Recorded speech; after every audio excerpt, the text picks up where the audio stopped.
Merci. Et, tout d'abord, je commence à souhaiter à vos téléspectateurs qui regardent Sen Info mes vœux les meilleurs de bonnes et heureuses années 2021.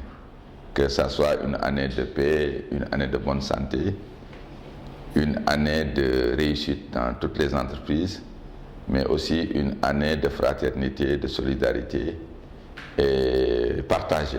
Parce que tout ce qu'on a comme bonheur qui n'est pas partagé ne ressemble pas à l'homme. Donc, et que le Sénégal s'en sorte mieux, plus et mieux au grand bonheur de ces braves populations. 2020, comme tout le monde le sait, a été une année extrêmement difficile pour l'ensemble de l'humanité. C'est pour la première fois qu'on assiste à ce qu'on peut appeler une crise non seulement mondiale, mais même une crise totale. Parce que c'est une crise qui a affecté l'ensemble des pays du monde, mais aussi qui, de par ses impacts, une crise sanitaire au départ, mais qui a eu des impacts sur le plan économique, sur le plan social, sur le plan culturel et sur le plan même civilisationnel, des conséquences extrêmement inattendues. Parce que personne n'aurait imaginé que un jour on empêcherait aux hommes, à l'être humain qui est en principe par essence un être social, les contacts entre les hommes.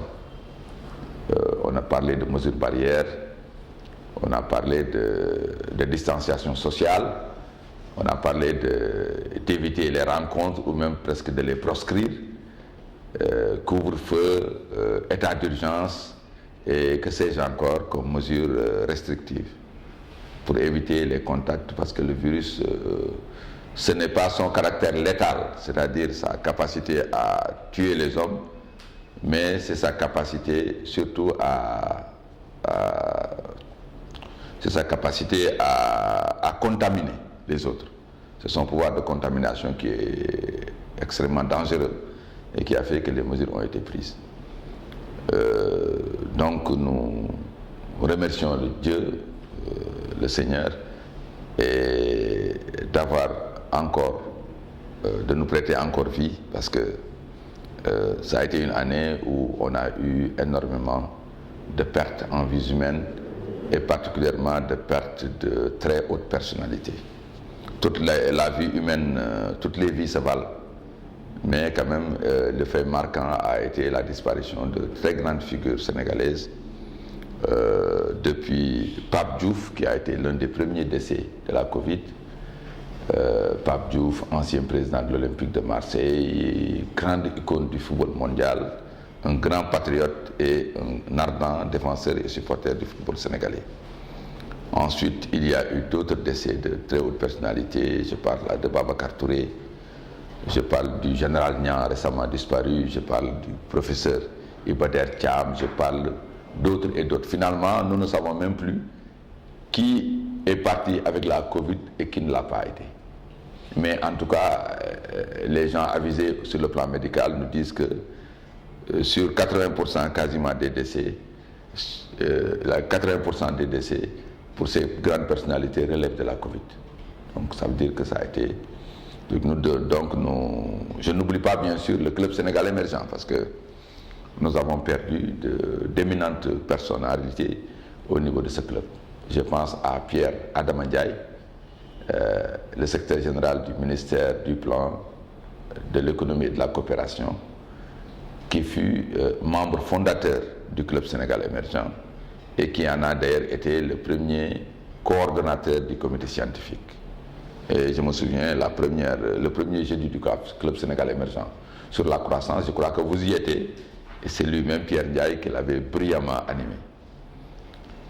Ensuite, nous avons aussi perdu le docteur Abdourahmane Faye, qui est un ingénieur agronome de renom, qui a été le directeur du bureau de la formation et de l'apprentissage du ministère de l'Agriculture, le BFPA, et qui est un grand expert au ministère de l'Agriculture.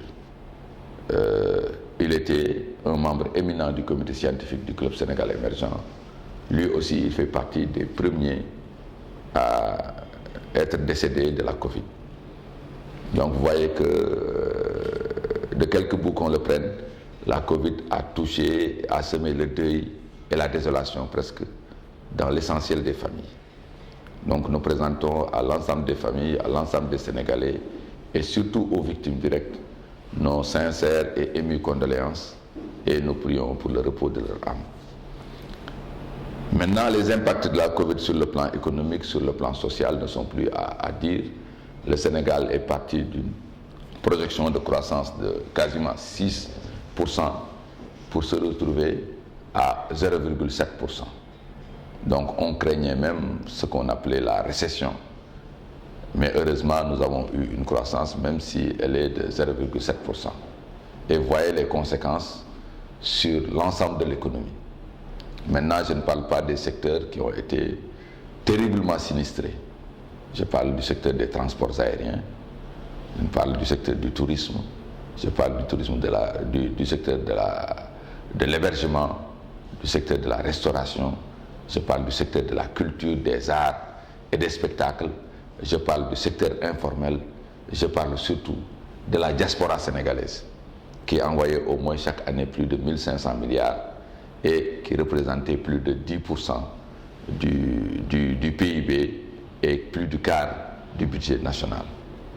Et les impacts sur la pauvreté, sur l'emploi des jeunes, etc.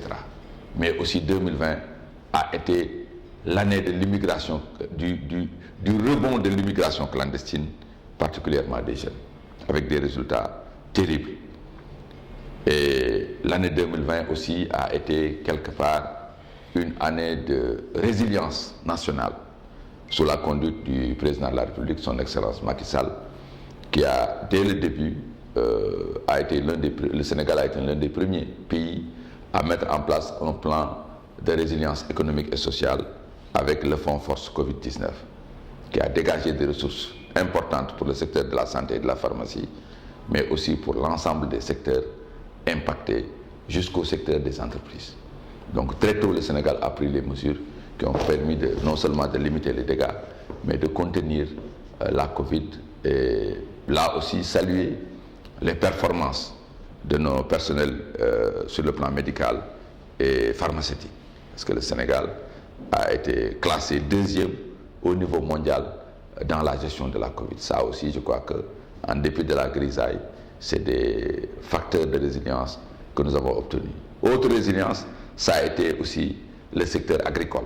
Parce que, en dépit de tout, le secteur agricole sénégalais a connu des performances remarquables au cours de l'année 2020, des records presque sur tous les plans, en particulier pour l'arachide, où le Sénégal a eu plus de 1 800 000 tonnes d'arachide, qui le classe désormais au deuxième rang africain des pays producteurs d'arachide, ex aequo avec le Soudan et deuxième derrière le Nigeria. Sur le plan des céréales, le Sénégal est aujourd'hui n'est pas loin de 4 millions de tonnes de céréales et à un niveau d'autosuffisance céréalière de plus de 95%.